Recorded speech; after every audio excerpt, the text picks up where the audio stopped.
రేపు మహానాడు మూడవ రోజు భారీ బహిరంగ సభ జరగబోతుంది. రాష్ట్ర వ్యాప్తంగా దాదాపు 5 లక్షల మంది ప్రజలు కార్యకర్తలు ఈ సభకు హాజరవుతారని తెలుగుదేశం పార్టీ అంచనా వేస్తుంది. ఈ నేపథ్యంలో ఈ సభకి తరలివచ్చే కార్యకర్తలకి ప్రజలకి రాష్ట్ర వ్యాప్తంగా బస్సులను కూడా ఏర్పాటు చేశారు. దీని ఏర్పాట్లన్నీ కూడా Kadapa RTC regional chairman Nagaraju గారు పర్యవేక్షణ జరుగుతుంది. నాగరాజు గారు, రేపు ఎన్ని లక్షల మంది రాబోతున్నారు? ఎన్ని బస్సులు మీరు ఏ ప్రాంతాలు అరేంజ్ చేశారు? 24 నియోజకవర్గాలకి చుట్టూ 50 కిలోమీటర్లు ఉన్న నియోజకవర్గాలకి 2100 బస్సులు ఏర్పాటు చేయడమైంది. 100 కిలోమీటర్ల సరౌండింగ్ ఉండే గ్రామాలు మన నియోజకవర్గాలకి 1000 బస్సులు అరేంజ్ చేయడమైంది. ఓన్లీ ఆర్టీసీ నుంచే 3000 పైచలకు బస్సులు ఏర్పాటు చేయడమైంది. ప్రైవేటు స్కూల్ బస్సులు, ప్రైవేటు బస్సులు కూడా దాదాపు 4000 బస్సులు కూడా ఏర్పాటు చేయడమైంది. మొత్తం ఈ సభకు ప్రత్యక్షంగా తరలించే జన మొబిలైజేషన్కి 3.5 నుంచి 4 లక్షల మంది కేవలం బస్సుల ద్వారానే వస్తారు. మరి కారులోను సొంత వెహికల్లో వచ్చేవాళ్ళు 1 లక్ష మంది వస్తారు. ఈ సభ 5 లక్షలకి తక్కువ కాకుండా దిగ్విజయంగా జరుగుతుంది. ఇప్పుడు బస్సులో వచ్చే వాళ్ళకి సంబంధించి చాలా ప్రాంతాల నుంచి వస్తారు కాబట్టి వాళ్ళకి భోజన సదుపాయాలు కూడా అరేంజ్ చేయబోతున్నారా? ఇక్కడ ఈ ప్రాంతాల నుంచి వచ్చే 14 నియోజకవర్గాలకి మరి రాయచోటి ప్రాంతంలో పెట్టడం అయింది. మరి పులివెందల నుంచి వచ్చే 18 నియోజకవర్గాలకి మరి పులివెందల పాయింట్లో పెట్టడం అయింది.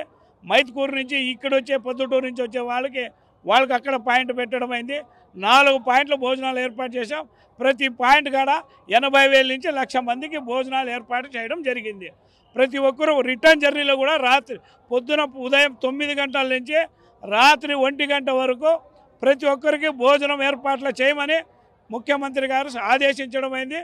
వాళ్ళ నియోజకవర్గాల్లో ఉన్న నాయకులందరూ కూడా నేను ఒకటే తెలియజేస్తాను, రిటర్న్ జర్నీలో కూడా అందరికీ భోజనాలు ఏర్పాటు చేయడం అయింది. జనరల్గా పార్టీ సభలకి ప్రజలను తరలించేటప్పుడు ఆ బస్సులకి అద్దె చెల్లించని గత ప్రభుత్వంలో సరిగ్గా జరగలేదు. సిద్ధం సభలకి బస్సులు తీసుకువెళ్ళి డబ్బులు చెల్లించలేదు ఆరోపణలు ఉన్నాయి. దానికి సంబంధించి నేను ఇప్పటికే ఒకసారి కాదు 2 సార్లు మేము అధికారులను ప్రశ్నించడం జరిగింది.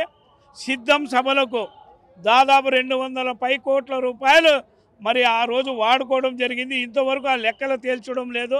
నేను సిద్ధం సభలో వాడిన ప్రతి బస్సుని రూపాయితో సహా వసూలు చేస్తాం, వదిలిపెట్టే ప్రసక్తే లేదు.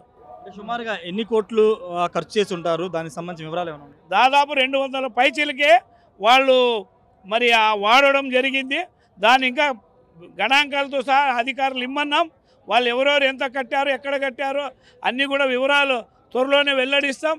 ఉన్న ప్రతి రూపాయిని కూడా వదిలిపెట్టే ప్రసక్తే లేదు. ఇప్పుడు మరి మీరు తీసుకోబోతున్న ఆర్టీసీ నుంచి మీరు తీసుకోబోతున్న మీ పార్టీ కార్యక్రమానికి ఆ బస్సులన్నింటికి అద్దె చెల్లిస్తున్నారు లేకపోతే ఏంటి? 3000 బస్సులకే ప్రతి రూపాయి కూడా చెల్లించాం. మేము ఆ బస్సులు తీసుకుంటున్నాం. ఎక్కడే కానీ మా అధినేత ఒకటే చెప్పాడు, పారదర్శకత ఉండాలా.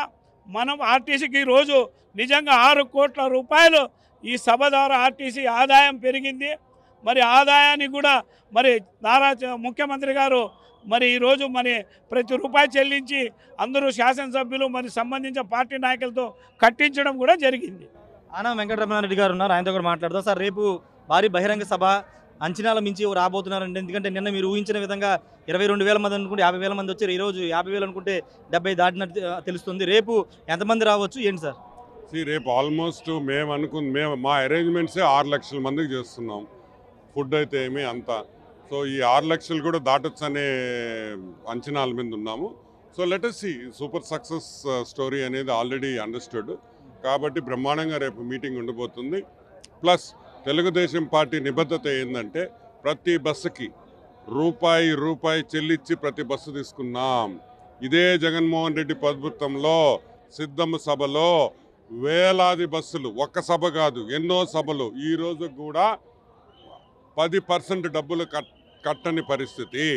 అది మన నాగరాజు గారు చెప్పినట్టు 100% ఆ డబ్బులు కూడా వసూళ్లు చేసి ఏపీఎస్ఆర్టీసీలో జరిగిన దోపిడీని ఆ డబ్బులు వసూళ్లు చేసి మళ్ళీ ఏపీఎస్ఆర్టీసీకి కట్టించే బాధ్యత కూడా మాదే.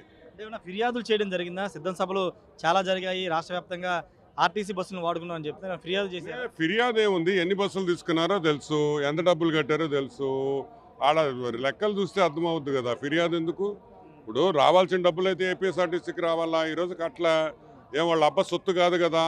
ఇప్పుడు APSRT owned by Bharatiya Cements అయితే కాదు కదా, ఆర్ సాక్షి పేపర్ ఓన్ చేయదు. APSRTC is a government organization. బస్సులు వాడే డబ్బులు కట్టాలా, కట్టిస్తాం. మీరైతే ముందే చెల్లింపు చేస్తున్నారా మీరు తీసుకునే బస్సులకి? ఆల్రెడీ చెల్లించేసాం. అదిగో మా చైర్మన్ గారు చెప్పినట్టు ఆల్రెడీ డబ్బులు చెల్లించాం. చెల్లించిన తర్వాత బస్సులు తీసుకుంటున్నాం. That is TDP. Thank you sir. మొత్తంగా అయితే సిద్ధం సభలతో పేరుతో వేలాది బస్సులు తీసుకువెళ్ళి ఇప్పటి వరకు రూపాయి కూడా చెల్లించలేదు. ఖచ్చితంగా వాటిని అన్ని వసూలు చేస్తామని అటు వాన వెంకటరమణారెడ్డి అదేవిధంగా ఆర్టీసీ రీజనల్ చైర్మన్ నాగరాజ్ చెబుతున్నారు. టీడీపీ మహానాడు సభకి వస్తున్న ప్రతి బస్సుకి ఆల్రెడీ డబ్బులు చెల్లించాం. డబ్బులు చెల్లించిన తర్వాతే అద్దె బస్సులు అయితే తీసుకుంటున్నామని ఇద్దరు నేతలు చెబుతున్నారు. Camera person శ్రీనివాస్తో Rayesh RTV Mahanadu నుండి. ఇండియా పాకిస్తాన్ తాజా అప్డేట్స్ కోసం డౌన్లోడ్ చేసుకోండి RTV లైవ్ యాప్.